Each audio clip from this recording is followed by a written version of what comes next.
Ceci est la liste des plus grands Qari du monde et la plupart d'entre eux sont devenus Qari entre 50 et 80 ans. Mais à la 21e place, vous tombez sur une exception. Ce Qari est un Égyptien et c'est un Gen Z. Il a 31 ans et il cumule près de 1 milliard de vues avec ses vidéos YouTube. Je vous parle d'un Gen Z qui a créé des différents types de récitations du genre Peaceful, Powerful, Be Heaven ou encore Contemplation.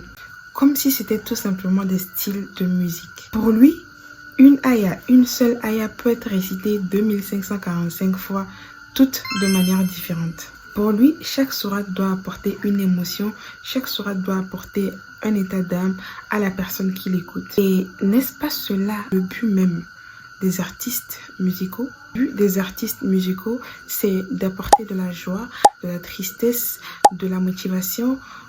Bref, c'est d'apporter une émotion forte. Et si on venait à associer la musique et le Coran, ce serait une abomination.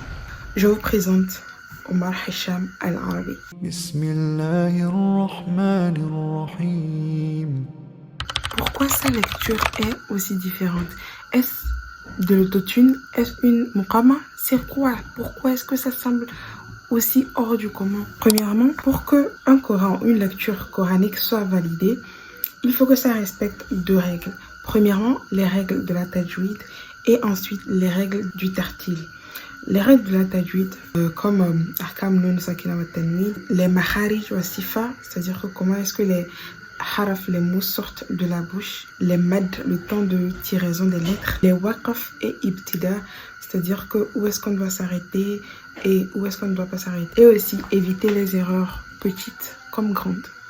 Donc ça, c'est pour la tajwid. Et le tartil, ça fait référence à la beauté, la tonalité, la mélodie. Le prophète Mohammed sallallahu alayhi wa sallam a dit: embellissez votre voix lorsque vous lisez le Coran. Mais cela ne veut pas dire qu'on peut lire comme bon nous semble. Je ne peux pas dire que voilà, je veux embellir ma voix et lire comme si je chantais ou comme si j'imitais un oiseau, vous voyez, comme si j'imitais le chant d'un oiseau, comme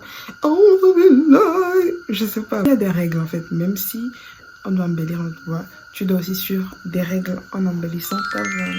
Donc embellir ta voix sans exagération et dans le cadre de la tajwid, oui, c'est-à-dire que s'il y a quelque part où tu dois tirer 2 fois et tu tires 4, 5, 10 fois juste parce que tu veux embellir ta voix, ça sort du cadre de l'embellissement de la voix dont le prophète lui il parle. Tout à l'heure, je viens de dire que d'embellir ta voix, ça ne veut pas dire que ta voix peut ressembler à un chant d'oiseau. Et c'est pareil, ta voix ne doit pas non plus ressembler à un chant tout court. C'est-à-dire que si ça ne peut pas ressembler à un chant d'oiseau, pourquoi est-ce que ça doit ressembler à une chanson de Billie Eilish par exemple? Donc si ces deux conditions sont remplies, c'est-à-dire le tajwid et le tartil, bon là, il n'y a pas de problème avec la récitation. Peut-on maintenant écouter le Qari, la récitation du Qari Omar Hicham? Pour les règles de la tajwid, je pense qu'il s'en sort plutôt bien. C'est vrai qu'il y a des petites erreurs, mais bon. Les erreurs qu'il fait, c'est souvent des erreurs de prononciation de lettres. C'est-à-dire qu'il y a certaines lettres qui ne se font pas très bien entendre. Et je suppose que cela est dû à cause des effets sonores qu'il utilise pour embellir sa voix et peut-être de l'autotune. Est-ce une bonne manière de réciter le Coran? Est-ce qu'on peut suivre le Qari Omar Hicham? Est-ce qu'on peut écouter sa récitation? Est-ce qu'on peut l'imiter? Certaines personnes, quand ils écoutent la récitation du frère du Qari Omar Hicham, ils sentent comme si quelque chose n'allait pas, comme si quelque chose clochait. Et la réponse est que la plupart des récitations du Qari Omar Hicham sont dans un style assez particulier.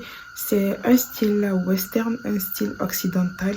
Vous vous rappelez au début, je vous avais parlé des styles comme Contemplation, Be Heaven, Powerful, Healing. Il y a plusieurs styles comme ça. Et il n'y a personne qui fait ça parmi les grands cheikhs, les grands qari, les grands récitateurs du Coran. C'est vraiment le seul qui fait ça. Voilà donc pourquoi ça ressemble à de la musique. Voilà pourquoi ça semble assez unique et peut-être même un peu étrange. Et là, vous allez me dire, Oui, d'accord, il utilise un style occidental, un style western, mais il respecte quand même les règles de la tajwid. Oui, oui, oui, mais le problème est que le style qu'il utilise dans ses récitations, c'est le même style aussi qui est utilisé pour les chants d'église, les hymnes d'église et les chansons tout court. Donc, est-ce que la récitation du Coran, est-ce que le Coran doit emprunter les styles d'hymnes d'église? La réponse est claire, non. Le Coran ne devrait pas ressembler à des chansons d'église. Est-ce comme ça que le Coran doit être lu? Est-ce que c'est acceptable? Bon, c'est du Coran après tout. Et je sais que beaucoup d'entre vous l'écoutent. Écris-moi en commentaire ta sourate préférée du Qari Omar Hisham. Personnellement, c'est Surat al-Maryam. Est-ce comme ça que le prophète Muhammad sallallahu alayhi wa sallam nous a recommandé de lire le Coran? Allah subhanahu wa ta'ala a dit وَرَتِّلِ الْقُرْآنَ تَرْتِيلًا. Lisez le Coran avec tartil. Le Qari Omar Hisham, son tartil, c'est complètement à revoir. Carrément, c'est à revoir. Mais le fait est que beaucoup de gens disent avoir délaissé la musique à cause de sa récitation. Il a peut-être voulu embellir sa voix pour que ça puisse être apaisant, pour que ça puisse sonner très bien. Comme, oui, triste à dire, mais oui, comme de la musique. Et c'est là qu'on part sur l'intention. Personnellement, je pense qu'il n'aurait pas autant percé s'il n'avait pas une bonne intention, si son intention était démoniaque. Parce qu'on parle du Coran. Le Coran, c'est Allah même qui en est le gardien. C'est pourquoi c'est le seul livre intact depuis des siècles et des siècles. Tu ne peux pas vouloir avoir une intention démoniaque sur le Coran et percer autant. Je vous rappelle qu'il cumule près de 1 milliard de vues sur ses récitations seulement sur YouTube. Je pense que l'endroit où l'on vit peut aussi influencer sa lecture. Je parle de l'accent. Regardez, écoutez par exemple cette lecture du Nigeria.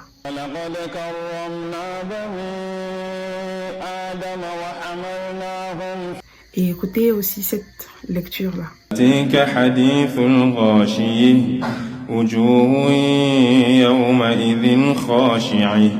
Et celle-ci.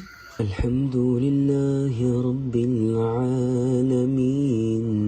Maliki Yawmiddin. Iyyaka na'budu wa iyyaka nasta'in. Je pense que la langue, la localité où on vit, ça peut vraiment influencer notre lecture. Je prends l'exemple du français. Là, moi, le français que je parle, c'est pas le français des Français, c'est pas le français qui est parlé en France. Le français qui est parlé au Cameroun, je pense que c'est un accent camerounais ou je sais plus trop c'est quoi, mettez-moi en commentaire c'est quel accent, mais je vais vous mettre les vidéos. Quand la personne parle, par exemple, la personne va dire je veux manger. C'est pas sénégalais. Je veux manger. Je suis rentré. Le temps d'entrer pour me coucher, me reposer. Subitement, le sommeil ne me prend pas. Ou c'est que le réflexe qui m'impressionne, dès que je sors dehors, ce n'est que la pression. Je me pose la question que l'eau aussi. Quand la personne parle, pour elle, c'est normal. Mais moi, quand j'entends ça, je pense c'est ça ressemble à une chanson. Je veux manger. L'accent du Québec aussi, quand un Québécois parle, c'est pas du tout pareil que comment un Français parle, vous voyez. Il a été juste influencé par le style occidental. Et rappelons-nous, c'est un Gen Z. Il est né en 1995. C'est un Gen Z. Donc, peut-être qu'il a voulu utiliser la technologie pour améliorer sa voix. Je précise, il a amélioré sa voix. Pas le Coran, il a amélioré sa voix. Par exemple, ma soeur, quand elle a commencé par faire le Hifz al-Quran, tout le monde lui disait qu'elle écoutait ou bien qu'elle copiait Husari. Ma soeur, en ce moment, elle savait même pas c'était qui Husari. Mais pourtant, tout le monde disait qu'elle copiait Husari. Ma soeur, elle lisait, c'était pas dans son intention de lire du Husari, mais tout le monde lui disait qu'elle lisait du Husari. Donc c'est peut-être pareil pour Omar Hisham, peut-être qu'il ne le fait pas pour de mauvaises intentions. Il y a certaines personnes qui viennent au monde pour accomplir une mission. Dans ce monde-là où on est actuellement dans nos générations, il n'y a plus de prophètes, il n'y a plus de messagers, mais il y a quand même des personnes spéciales qu'Allah envoie pour... Des fois, c'est certaines communautés, des fois, c'est certaines ethnies, des fois, c'est certains pays, mais il y a des personnes spéciales comme ça qu'Allah place dans chaque génération. Par exemple, le Husari, Cheikh